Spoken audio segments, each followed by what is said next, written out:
اور دعا کے بارے میں جان لیجئے کہ حضور نے فرمایا الدعاء مخ العبادہ، دعا جو ہے عبادت کا اصل جوہر ہے، لب لباب ہے۔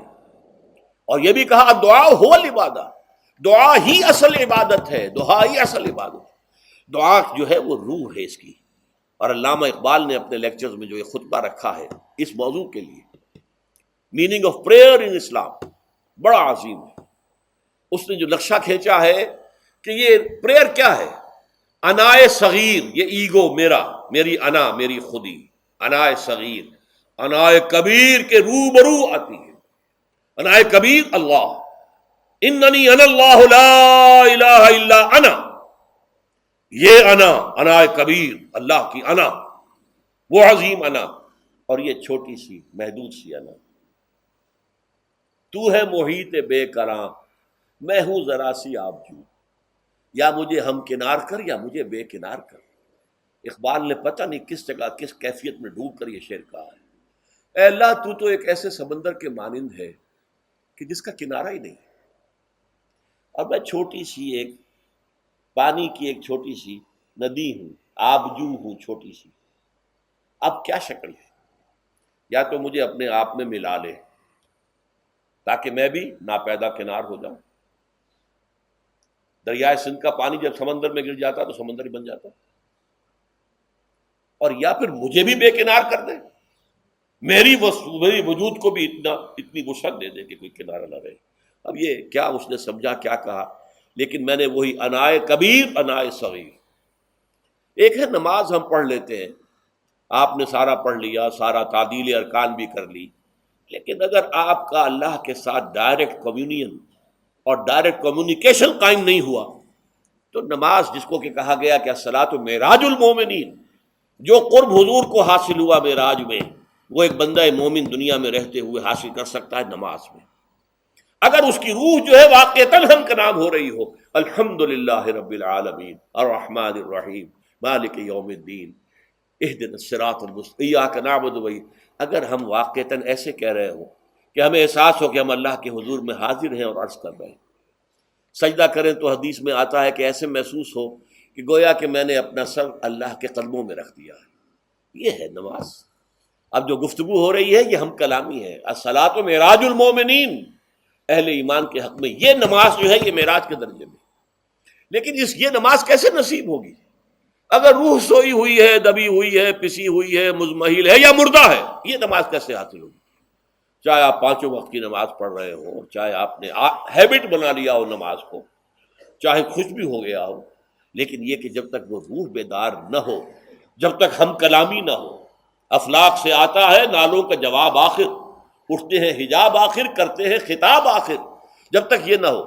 جیسے کہ میں ایک حدیث قدسی انشاءاللہ آج سناؤں گا سورہ فاتحہ کے ضمن میں، کہ اللہ تعالیٰ کے سامنے جب کھڑا ہو کر انسان جب کہتا ہے انی وجہت وجہی للذی فطر السماوات والارض حنیفا، دائیں بائیں سے بالکل اپنا تعلق کاٹ کر میں نے اپنا رخ کر لیا ہے اس اللہ کی طرف جس نے آسمانوں اور زمین کو پیدا کیا۔ اب یہ توجہ وجہ تو اگر یہ تو ہے چہرہ تو ہم نے کر دیا خانہ کعبہ کی طرف، اندر سے ہماری روح متوجہ نہیں ہوئی، وہ سوئی پڑی، اسے پتہ ہی کچھ نہیں کہ کیا ہو رہا ہے، تو اس صورت میں وہ کیا ہے؟ ظاہری بات تو پوری ہو گئی، نماز کا ثواب ہو جائے گا، فرض کی ادائیگی کا ثواب مل جائے گا، لیکن وہ اصل نماز تو حاصل نہیں ہوتی۔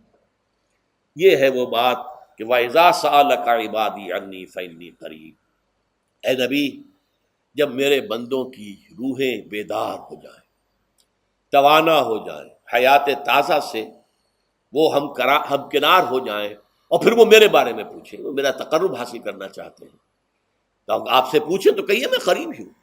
اجیب دعوت الداع اذا دعان، یہ ہے وہ دعا، میں ہر پکارنے والے کی پکار، ہر دعا کرنے والے کی دعا کو سنتا ہوں، قبول کرتا ہوں، جواب دیتا ہوں جہاں کہیں بھی مجھے پکارے۔ اذا دعان، اس میں در حقیقت وہ مفہوم آ گیا ہے there and then where ever، آپ اپنے گھر میں ہو کر پکاریں اللہ کو، آپ بستر پر لیٹے ہوئے پکاریں اللہ کو۔ الذین یذکرون اللہ قیاما وقعودا وعلی جنوبہم، ہاں ٹھیک ہے، بعض مقامات بعض اوقات قبول دعا کے لیے زیادہ سازگار ہے، حرم میں جا کر دعا مانگی جائے، اور منا میں، عرفات میں خاص طور پر، جبل رحمت پر خاص طور پر، ملتزم جو ہے کعبے کا اس پر خاص طور پر، وہ ایام بھی ہیں خاص. لیکن یہ نہیں ہے کہ بقیہ دنوں میں آپ کے اور اللہ کے درمیان کو بڑا فاصلہ ہے. یہ سارا دنیا میں مشرکانہ نظاموں نے تصور پیدا کیا، اللہ تو دور ہے دور ہے دور ہے دور ہے، پاک ہے پاک ہے پاک، تم ناپاک ہو ناپاک ہو ناپاک ہو، اور تم تو بڑی پستی میں پڑے ہو، تم اللہ سے براہ راست ہم کلام نہیں ہو سکتے. کوئی درمیانی چاہیے، کوئی لنکس چاہیے. کوئی پجاری ہوگا، کوئی پروہت ہوگا، کوئی پنڈت ہوگا، کوئی پیر ہوگا، کوئی پادری ہوگا، کوئی پوپ ہوگا، اس کے ذریعے سے تم اللہ سے ہم کلام ہو، خود نہیں. اور جب ذریعے بیچ میں آ گئے تو ان کی مٹھی گرم کرو، ان کی چاپلوسی کرو، ان کو بھی جو ہے چادریں چڑھاؤ، ان کو نذرانے پیش کرو. یہ ہے بدترین ایکسپلائٹیشن جو مذہب کے ذریعے سے نوع انسانی کی ہوئی ہے. سمائے دنیا تک ہم نزول فرما لیتے ہیں تمہارے لیے، اور پکارنے والا پکارتا ہے، حل من مستغفر فاغفر اللہ، ہے کوئی استغفار کرنے والا کہ میں اسے بخش دوں؟ حل من سائل فاعطیہ، ہے کوئی مانگنے والا کہ میں اسے عطا کروں؟ تم ہی سوئے رہتے ہو، انٹا غفیر رہتے ہو، تمہیں ہماری طرف توجہ نہیں ہے. اگر ہماری طرف متوجہ ہو جاؤ تو جیسے کہ اقبال نے کہا کہ میرے لیے یہ دربان جو ہے، پیران کلیسا کو کلیسا سے اٹھا دو. کیوں خالق و مخلوق میں حائل رہے پردے، کہ اللہ کہتا ہے مجھ سے ہم کلام ہونے کے لیے کسی واسطے کی، کسی وسیلے کی کوئی حاجت نہیں، جب چاہو مجھ سے ہم کلام ہو جائے.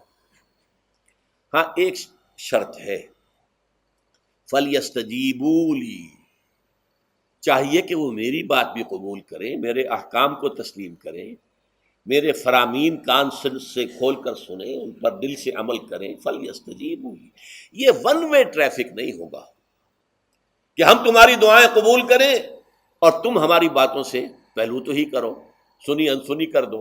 یہ نہیں ہوگا. یہ ایک ٹو وے تعلق ہے، جسے آج کل کہا جاتا ہے بائی لیٹرل تعلق ہے. بائی لیٹرل تعلق ہے اللہ اور بندے کے درمیان.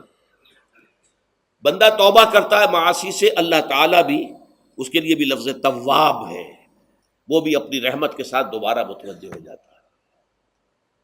تم اللہ کو یاد کرو، فاذکرونی اذکرکم، مجھے یاد رکھو میں تمہیں یاد رکھوں گا. ان تنصروا اللہ ینصرکم، اگر تم اللہ کی مدد کرو گے اللہ تمہاری مدد کرے گا. یہ ہے دو طرفہ معاملہ. اسی طریقے سے تم چاہتے ہو کہ میں تمہاری دعائیں قبول کروں، اجیب دعوت الداعی اذا دعان، میں ہر پکارنے والے کی پکار کو سنتا ہوں، جب اور جہاں، ویئر اینڈ وین وہ مجھے پکارے. لیکن لازم ہے فلیستجیبوا لی، وہ بھی میرا کہنا مانے، میرے فرامین کو کھلے کانوں سنے اور تہہ دل سے اس پر عمل کرے.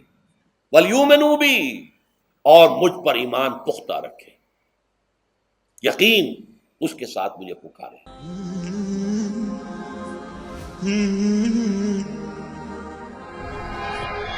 رمضان بحياتي شمع على مماتي، يا ربي دعاتي تقبلها عطول. رمضان ده رحمة